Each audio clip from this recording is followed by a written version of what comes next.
dalam kehidupan setiap kita, siapapun kita bisa sangat mungkin melakukan kesalahan, sadar nggak sadar. Siapapun saudara mau orang Kristen ke, saudara mau pelayan Tuhan ke, saudara bahkan pelayan mimbar sekalipun, namanya manusia, sangat mungkin melakukan yang namanya kesalahan. Makanya penting bagi setiap kita untuk senantiasa mengevaluasi diri kita. Apakah ada yang salah dalam perkataan, dalam tindakan, dalam perbuatanku, dan akhirnya apa? Selalu hidup dalam pertobatan.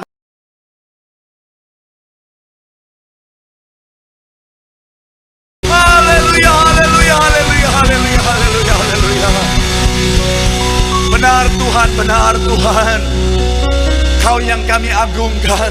Segala pujian, hormat, sembah, syukur kami hanya bagi satu nama yang kudus, nama yang penuh kuasa, yaitu nama Tuhan kami Yesus Kristus. Dan kami berdoa, biar kiranya pujian penyembahan kami boleh menyenangkan hati Tuhan. Karena kami tahu, kami percaya hati Tuhan disenangkan, hadirat Tuhan dicurahkan.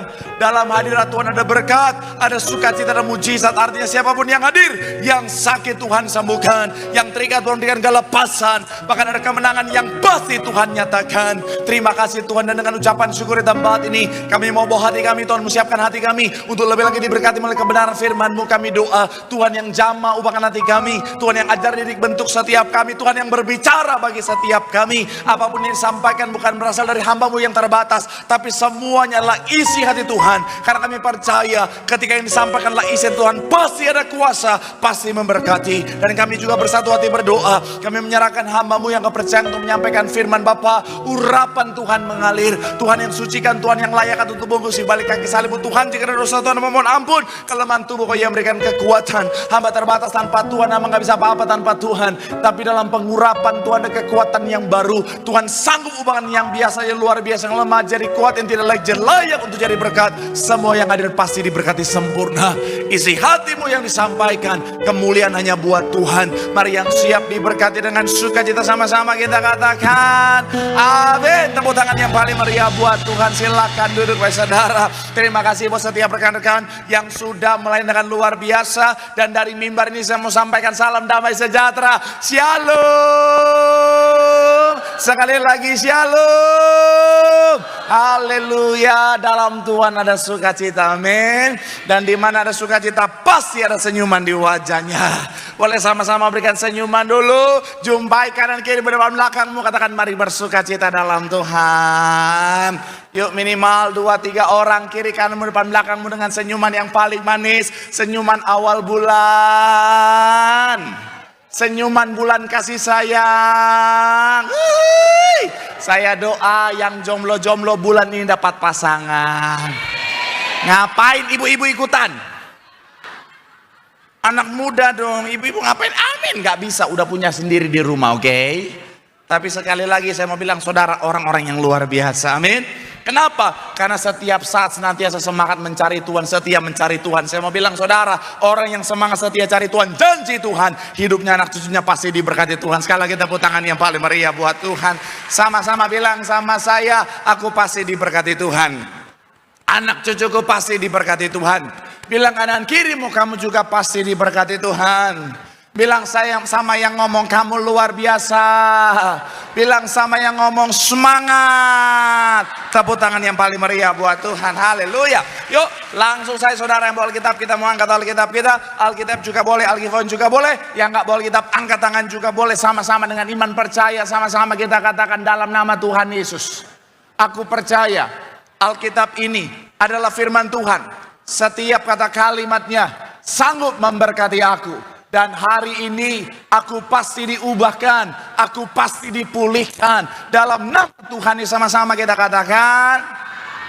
Kita buka Roma pasal yang ke-12 ayat 1 sampai 2 jadi pembuka dan pengantar pembahasan kita. Yuk, Roma pasal yang ke-12 ayat 1 dan 2 yang sudah di sana boleh bilang aku diberkati.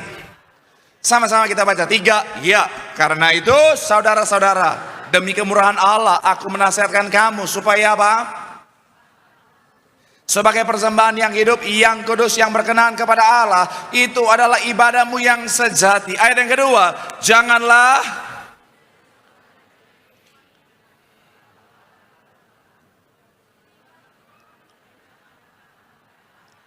apa yang baik, yang berkenan kepada Allah ya. Dan yang ayat yang kedua bagian awal dikatakan apa? Janganlah kamu menjadi apa? Serupa dengan dunia ini, tetapi apa? berubahlah oleh pembaharuan budimu. Nah, saya disclaimer dulu saudara, bicara tentang keselamatan Tuhan sudah anugerahkan bagi setiap kita, katakan amin. Sama-sama bilang sama saya, keselamatan sudah saya terima.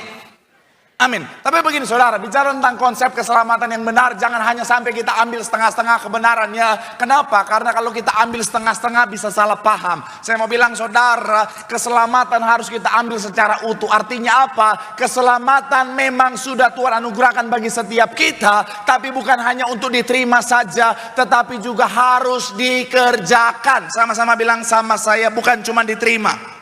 Sama-sama bilang sama saya, harus dikerjakan. Filipi 2 ayat 12, sama-sama. Filipi 2 ayat yang ke-12 dikatakan apa? 3, ya. Hai, kamu senantiasa taat, karena itu apa? Tetaplah kerjakan. Sama-sama bilang sama saya, keselamatan harus dikerjakan.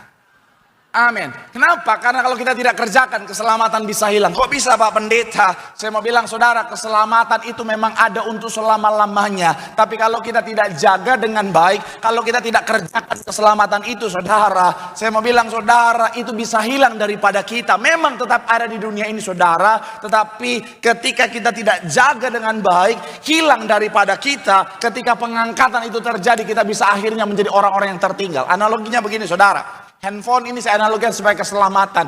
Diberikan kepada saya dengan cuma-cuma. Tapi kalau saya tidak jaga, saya lepas sembarangan. Pertanyaan saya, masih ada nggak di dunia ini handphonenya? Masih ada nggak di dunia ini handphonenya?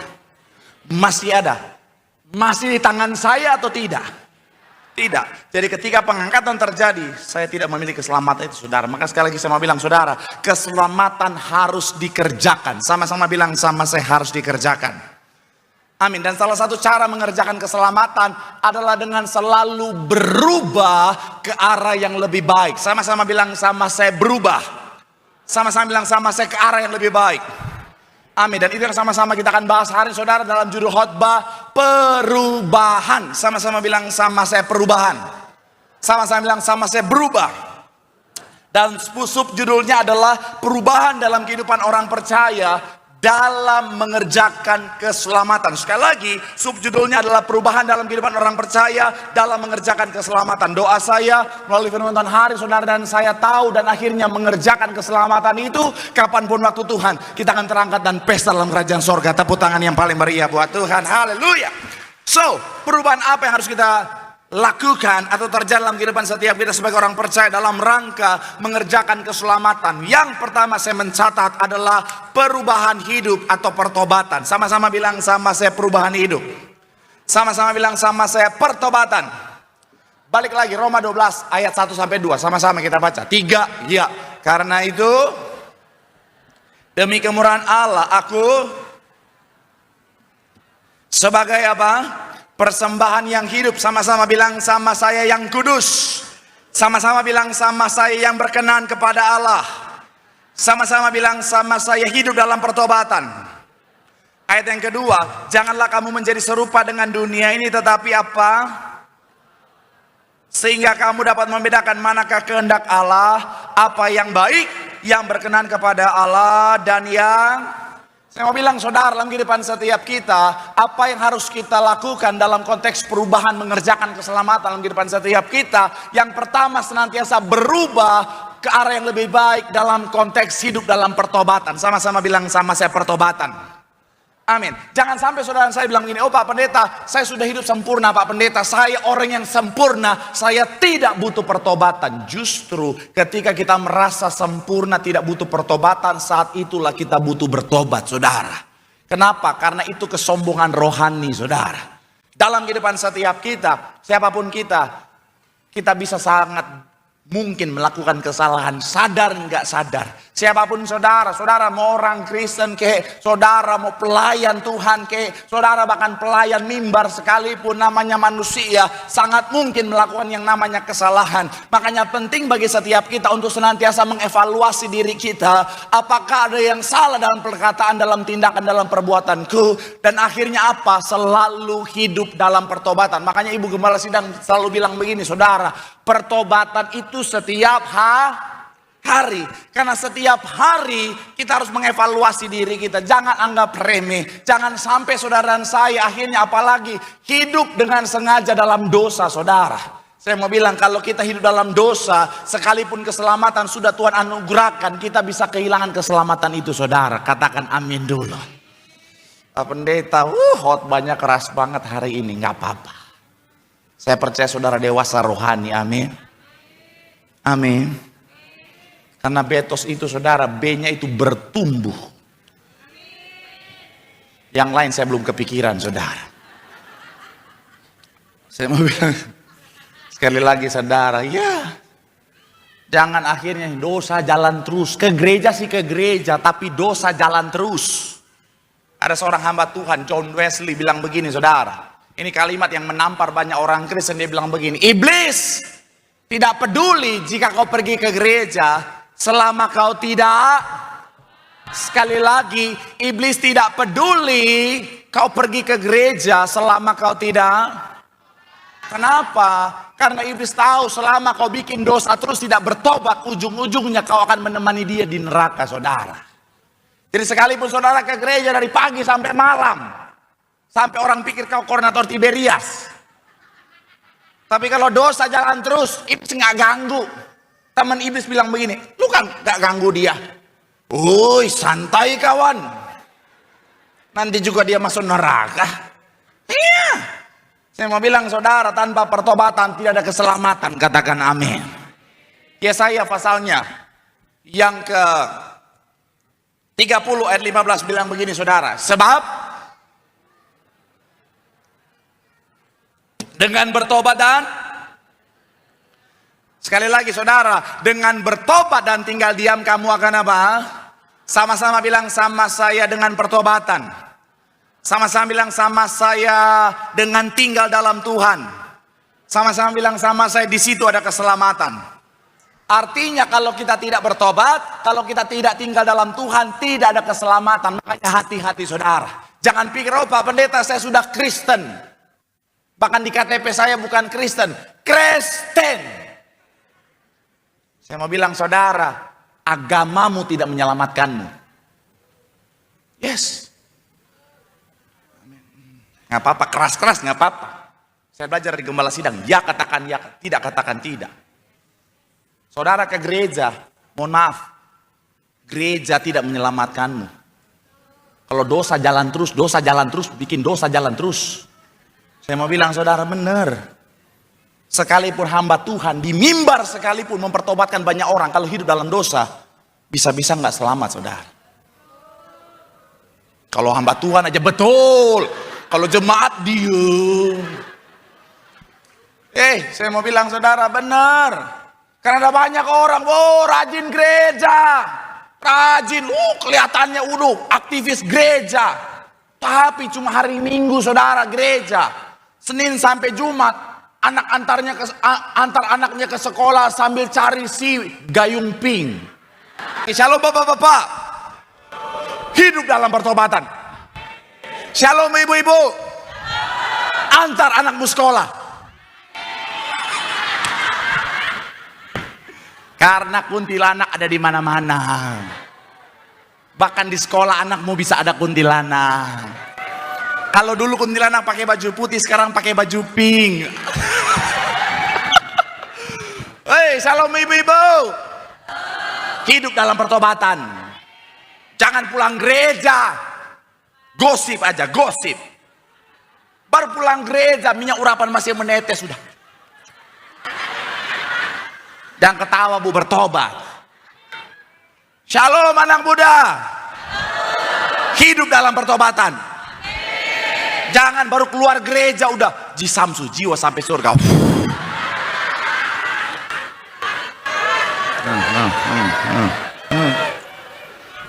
Berapa kali saya ketemu di depan itu ya. Saya buka jendela, dia shalom pak. Saya janji, keluar ini saya ketemu, saya suruh tim saya tabrak aja. Tabrak masuk. Lebih baik tubuh binasa daripada jiwa binasa. Shalom anak muda. Kok ada suara oma-oma ya? Saya bisa membedakan mana anak muda, mana oma-oma. Suara oma-oma tuh ada suara-suara minyak kayu putih di lehernya. Shalom anak muda. Hidup dalam pertobatan. Jangan dengerin kata orang, lu tuh kan masih muda, nanti aja udah tua, udah mau meninggal, baru lu bertobat. Jangan tergoda untuk bilang, oh iya Pak Pendeta, saya kan masih muda Pak Pendeta. Nikmati dulu, yang memang enak, yang memang enak, yang memang asik, yang memang asik. Hati-hati. Saya mau bilang ya, kita nggak pernah tahu kapan waktu Tuhan, amin.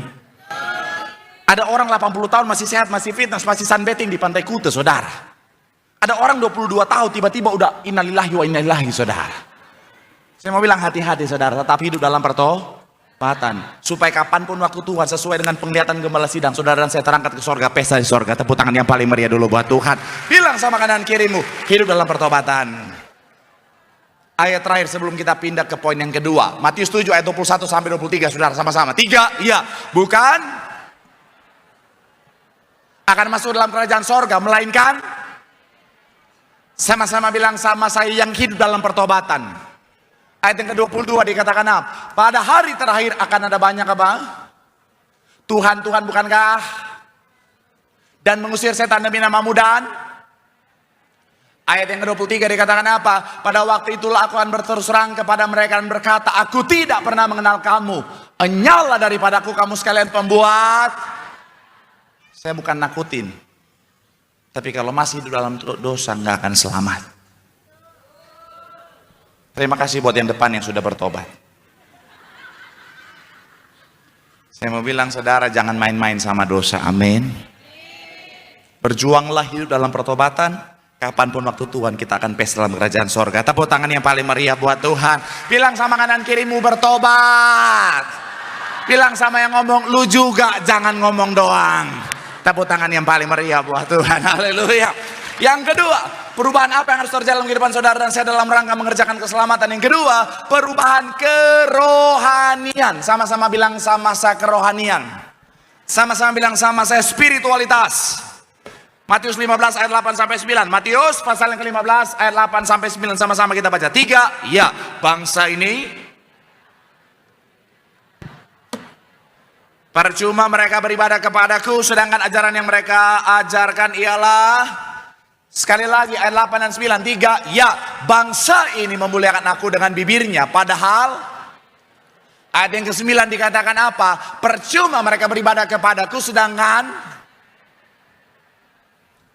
saya mencatat di sini saudara, hati-hati terjebak dengan ritualitas. Sekali lagi, hati-hati terjebak dengan ritualitas saja. Jangan sampai saudara dan saya hanya sampai pada ritualitas saja. Kenapa? Karena saya mau bilang saudara, kalau hanya sampai pada ritualitas saja, tidak mencapai yang namanya pertumbuhan spiritualitas, semuanya akhirnya bisa jadi sia-sia. Ada banyak orang menyanyikan lagu-lagu penyembahan tetapi tidak menyembah dari hatinya. Ada banyak orang rajin ke gereja tetapi tidak bertemu dengan Tuhan. Ada banyak orang menjadi pelayan Tuhan tapi hidupnya nggak dekat dengan Tuhan. Ada banyak orang menyampaikan firman tapi hidupnya nggak hidup dalam firman. Saya mau bilang saudara, kata Alkitab bilang apa ayat yang ke-9? Percuma. Sama-sama bilang sama saya percuma.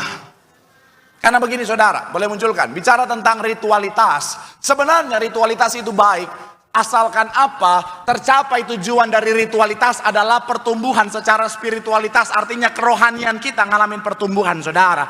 Tapi sayangnya ada banyak orang zaman sekarang, ritualitasnya tidak menghasilkan pertumbuhan spiritualitas atau kerohanian. Malah justru akhirnya jadi rutinitas semata. Makanya ritualitas yang tidak ngalamin spiritualitas akhirnya hanya jadi rutinitas. Akhirnya ada banyak orang ngalamin kekosongan. Ada banyak orang ngalamin kehampaan. Ada banyak orang akhirnya bilang begini, Pak Pendeta, saya udah ke gereja tapi saya nggak rasa apa-apa. Saya udah ke gereja, saya udah berdoa tapi nggak ada rasa apa-apa. Hampa Pak Pendeta. Saya mau bilang saudara, itu tanda spiritualitasmu, rohanimu tidak ngalamin pertumbuhan saudara. Saya mau bilang saudara, ada banyak orang ke gereja tapi rohaninya nggak bertumbuh. Ada banyak orang ke gereja tapi hanya sekedar hadir sebagai sebuah tindakan ritual. tapi nggak ngalamin pertumbuhan kerohanian. Ada banyak orang ketika dia nyanyi puji-pujian, dia nyanyi penyembahan, tapi cuman sampai dinyanyi saja, nggak dari hatinya. Ketika pujian penyembahan, getar dia, saudara. Getarnya ada, tapi hatinya nggak sampai ke Tuhan, saudara. Getarnya memang mantap, sampai orang lihat, wih, penuh urapan.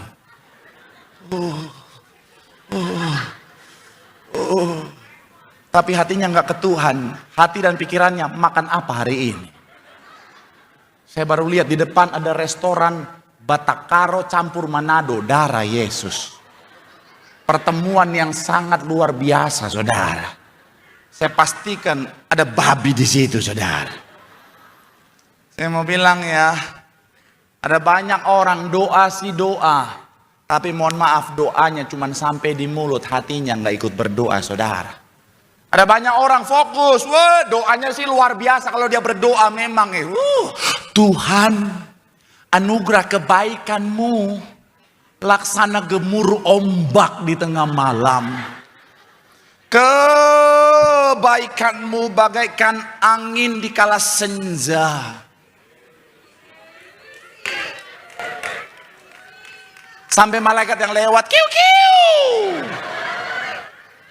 Tapi cuma sampai di mulut, hatinya nggak berdoa. Saya mau bilang saudara, esensi berdoa apa? Ketika hati kita berkomunikasi dengan Tuhan. Jadi mohon maaf kalau bicara tentang nggak dari hati, hanya ritualitas semata, Alkitab bilang percuma. Kata percuma bahasa aslinya saudara, itu punya makna sia-sia. Bahasa Aramaiknya saimaito saimasude. Arti saima itu apa? Saima sude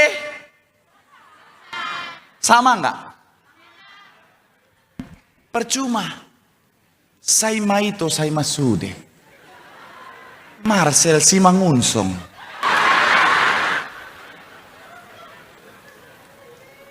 Saya mau bilang saudara, ya jangan sampai saudara dan saya hanya sampai di rutinitas semata, saudara. Pastikan apa, saudara? Hati kita ngalamin kedekatan dengan Tuhan. Karena gini, kalau hati kita sungguh-sungguh menyembah Tuhan, bukan cuma sampai di ritualitas, tapi sampai pertumbuhan spiritualitas, nggak akan ada kebosanan. Pernah nggak saudara nyembah Tuhan terus enak banget? Ketika saudara nyanyi, nyembah, kayaknya full banget, kayak seperti tanah kering disiram air, saudara, yang sampai mau berjam-jam kayaknya pengen terus, saudara. Itu tanda kerohanian kita ngalamin pertumbuhan, saudara. Sekali lagi saya mau bilang saudara, yuk selalu kita ngalamin perubahan secara spiritualitas, ngalamin pertumbuhan secara rohani. Supaya apa, saudara? Hati kita semakin mendekat dengan Tuhan, melekat dengan Tuhan. Tepuk tangan yang paling meriah buat Tuhan.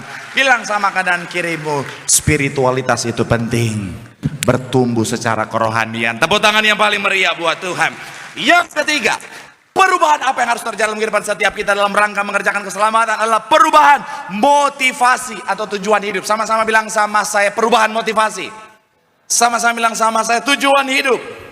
Matius 6 ayat 33, sama-sama kita baca. 3, ya, tetapi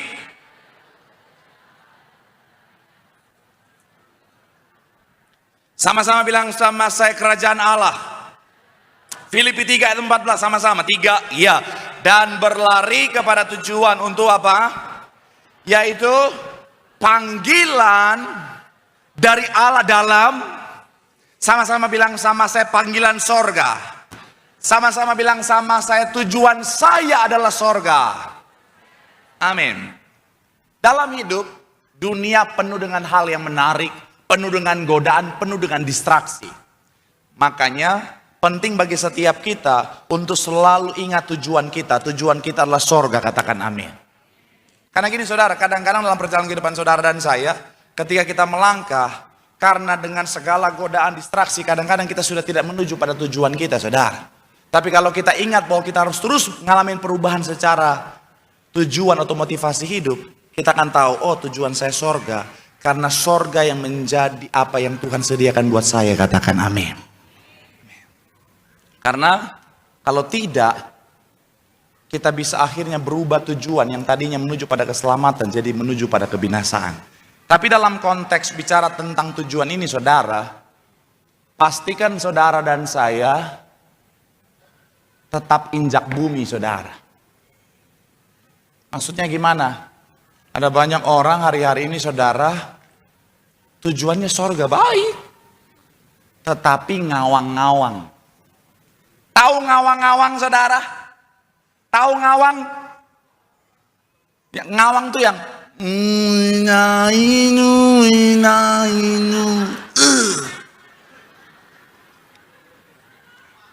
banyak bapak-bapak bingung. Mawang. Ngawang-ngawang tuh gini saudara, terlalu ngeroh, nggak injak bumi. Pernah ketemu dengan orang Kristen macam begitu saudara? Terlalu ngeroh, sampai lupa dia lagi hidup di dunia saudara. Aku nggak mau kerja, itu duniawi. Darah Yesus. Aku nggak mau berkarir, aku nanti berkarir di sorga saja. Hidup di hutan aja kau. Jangan sentuh handphone itu. Aku tidak mau sentuh handphone. Itu duniawi. Itu ciptaan manusia. Oh, Tuhan Yesus. Aku gak mau tuh sentuh TikTok, Facebook, Instagram. Itu duniawi, sesat. Saya kan suka bikin konten Alkitab. Jadi firman Tuhan saya sajikan dengan begitu menarik supaya bisa menjangkau banyak orang.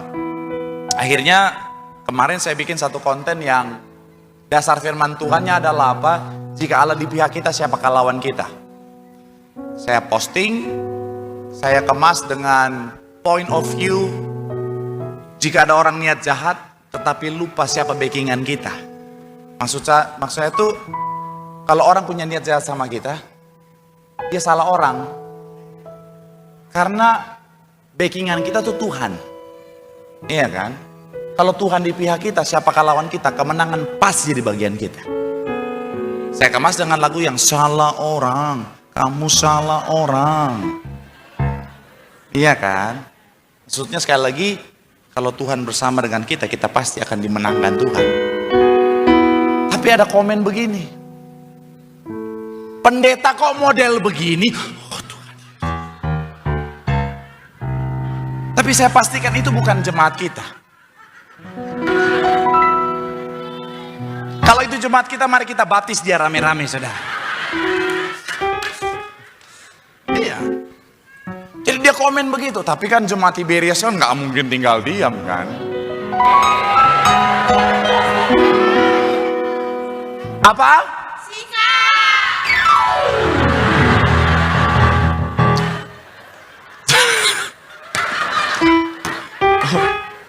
Jemaat Tiberias akan membiarkan pendetanya disikat. Jadi mereka sikat balik. Ada yang komen begini, ibu-ibu juga, sama-sama ibu-ibu nih. Ras terkuat di bumi. Maksudnya apa bu? Dia kan hanya membagikan firman Tuhan. Si ibu-ibu yang komen pertama itu bilang begini. Firman Tuhan apa? Kayak kesurupan setan, darah Yesus Tuhan. Dari ketawanya kayaknya salah satunya pelaku di sini ya. Enggak ya?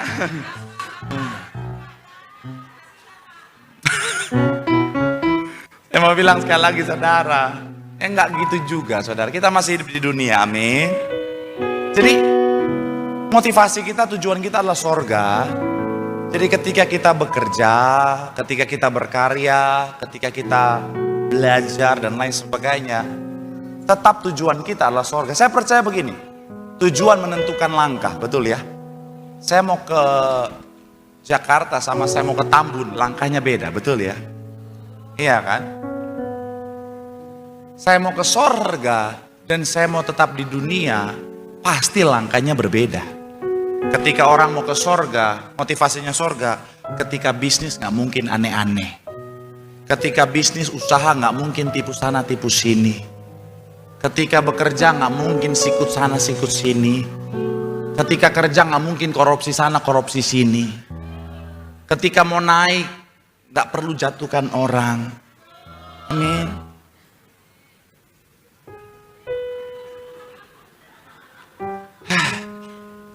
Disautin terus sampai lupa khotbah saya. Tapi iya kan? Nggak mungkin aneh-aneh saudara. Tetap dalam koridor firman Tuhan. Nah itulah harusnya yang kita ingat. Bukan berarti kita ngawang, tetapi tetap di dunia berkarya. Tapi tetap dalam langkah yang benar koridor firman Tuhan. Supaya kapanpun pengangkatan itu terjadi, kita akan menuju pada tujuan kita, itu kerajaan sorga. Tepuk tangan yang paling meriah buat Tuhan. Bilang sama kanan kirimu, tujuan kita sorga. Tepuk tangan yang paling meriah buat Tuhan. Yang terakhir, perubahan apa yang harus terjadi dalam kehidupan setiap kita adalah karakter. Sama-sama bilang sama saya, karakter. Ayat terakhir kita ya, 1 Yohanes 2 ayat 6. 3, ya, barang siapa ia wajib apa? Sekali lagi 3, ya, barang siapa mengatakan bahwa dia ada dalam, sama-sama bilang sama saya, di dalam Kristus, ia wajib hidup sama seperti apa? Kristus telah hidup. Kalau saya bilang saya pengikut Tuhan, artinya Tuhan ada di depan saya. Silakan, misalnya dia, misalnya Kristus, misalnya. Ya udah, cocok nggak cocok kita udah tahu nggak cocok. Anggap saja dia Kristus. Kalau saya bilang saya pengikut Kristus, saya memposisikan diri saya di belakang Kristus itu tadi. Dalam perjalanan kehidupan saya, yang nampak siapa? Saya atau Kristusnya? Jadi sekali lagi saudara, jadi kalau saya bilang saya hidup dalam Tuhan, harusnya dalam kehidupan saya Tuhan yang nampak. Udah, terima kasih. Sampai situ saja. Alkitab ini, kalau saya taruh di dalam covernya, yang nampak Alkitabnya atau covernya. Begitu juga ketika kita bilang kita hidup dalam Tuhan, harusnya yang nampak karakter Kristus. Karena ada banyak orang Kristen, sekali lagi saudara, ngakunya Kristen, tapi orang gak lihat Kristus di dalamnya saudara. Ngakunya sih Kristen, atributnya Kristen, salib sana sini. Tapi orang nggak lihat Kristus. Memang saya ingat yang di salib itu ada 3 orang. Kristus yang bertobat, 1 nggak bertobat. Nah dia mewakili yang mana? Ada orang kadang-kadang, waduh Tuhan, udah kayak toko buku Immanuel jalan kemana-mana saudara. Tapi orang lihat, dia nggak lihat Kristus. Orang lihatnya kayak Yudas lama-lama nih orang ini. Iya, betul. Padahal orang di luar sana kan nggak lihat Alkitab kita, yang orang lihat karakter kita. Amin. Makanya penting untuk apa kita punya karakter Kristus. Karena sekali lagi karakter inilah yang akan menentukan saudara. Dan karakter inilah tujuan Tuhan. Makanya Roma 8 ayat 28 bilang begini saudara. Roma 8 ayat 28 bilang, kita tahu sekarang bahwa untuk mendatangkan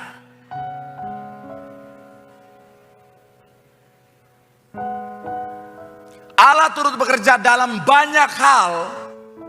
Saya mau bilang saudara, karena ada tujuan, bukan cuma sampai di kebaikan, tapi tujuan utama Tuhan ayat 29 adalah sebab semua orang yang dipilihnya dari semula, mereka juga ditentukannya dari semula untuk menjadi apa? Serupa dengan gambaran. Jadi keserupaan itu adalah tujuan Tuhan. Sorga bukan kesempurnaan kita saudara. Sorga bukanlah level tertinggi buat orang percaya. Kenapa?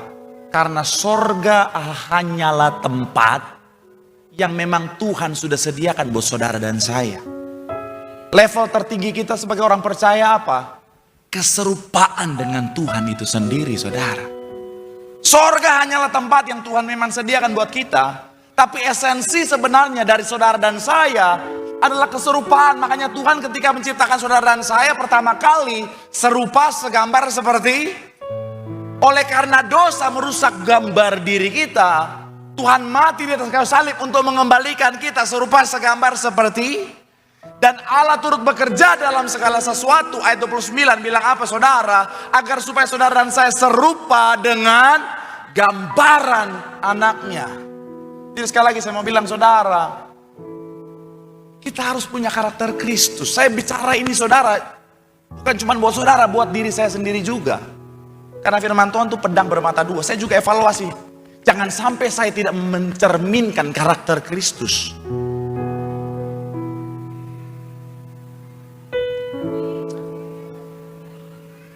Ya. Mahatma Gandhi, ingat Mahatma Gandhi? Hampir jadi Kristen loh. Iya kan? Dia tertarik dengan kekristenan. Dia ke gereja. Tapi sayangnya ketika dia sampai di gereja, orang-orang di gereja itu tidak punya karakter Kristus yang penuh kasih. Dia diusir, nggak dikasih masuk, saudara, hanya karena pakaiannya. Makanya dia bilang begini, saudara, satu statement yang sangat terkenal. Aku suka Kristus, tapi aku tidak suka orang Kristen. Karena orang Kristen nggak seperti Kristus. Bahkan kalimat selanjutnya dia bilang begini, saudara. Jika kehidupan orang Kristen dalam teladan Kristus, seluruh dunia akan jadi Kristen. Cuman sayangnya, mereka enggak. Saudara bisa bayangkan Mahatma Gandhi, orang yang dikagumi di India. Kalau sampai dia terima Yesus, wow. Negara sehebat, sepowerful, seberpengaruh India jadi Kristen, itu luar biasa. Itu revival yang luar biasa. Jadilah teladan. Jadilah orang-orang yang mencermin karakter Kristus. Supaya apa? Melalui kehidupan setiap kita, banyak jiwa dimenangkan, nama Tuhan dipermuliakan. Tepuk tangan sekali lagi yang paling meriah buat Tuhan. Bilang sama kanan kirimu, milikilah karakter Kristus. Melalui kehidupan kita banyak jiwa dimenangkan bagi kerajaan sorga. Tepuk tangan yang paling meriah buat Tuhan. Yang diberkati boleh lambaikan tanganmu. Tepuk tangan saudara-saudara yang paling meriah buat Tuhan. Mari sama-sama doa di hadapan Tuhan. Firman Tuhan mengatakan saudara dan saya, keselamatan sudah Tuhan sediakan bagi setiap kita. Tapi keselamatan harus dikerjakan. Salah satunya adalah dengan cara selalu memperbaiki diri kita, berubah ke arah yang lebih baik. Berubah dalam kehidupan, dalam konteks pertobatan. Berubah di dalam kerohanian kita, semakin melekat dengan Tuhan. Berubah dalam motivasi tujuan hidup kita. Dan berubah dalam karakter. Semakin hari semakin serupa segambar seperti Kristus. Karena ketika kita lakukan semuanya, kapanpun waktu Tuhan, kita akan terangkat pesta dalam kerajaan sorga. Boleh berikan tepuk tangan yang paling meriah buat Tuhan.